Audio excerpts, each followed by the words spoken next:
I'm sure you know the philosophical question, if a tree falls in the forest and there's no one there to hear it, does it make a sound? Well, interestingly, this isn't a philosophical question, it's a psychological question, and there is an answer.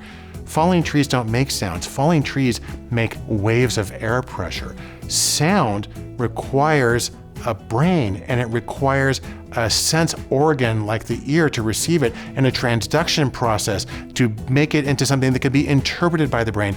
Sound is a psychological phenomenon. It requires a perceiver. So falling trees don't make sounds, but brains make sounds from falling trees. A similar thing is true with data. Data is not a natural thing. Data doesn't exist out there without people looking at it. It's not like the weight or the length of an object. Data is something that doesn't exist until people decide to make it exist, and they go through a process. They have to do the measurements.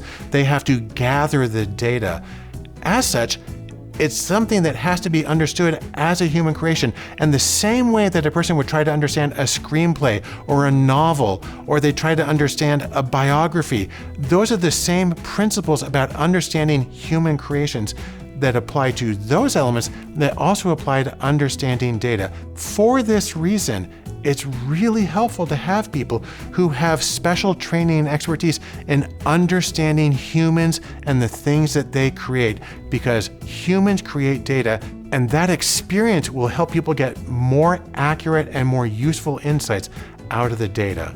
And so remember, when you're dealing with data, when you're dealing with the behaviors and actions and thoughts of people, you need to bring in the things that you know about humans and how they interact. That's going to help you better understand something that is seemingly objective like data, but is in fact a human construct, and it requires all this special training and experience you have in making sense of humans in their social contexts.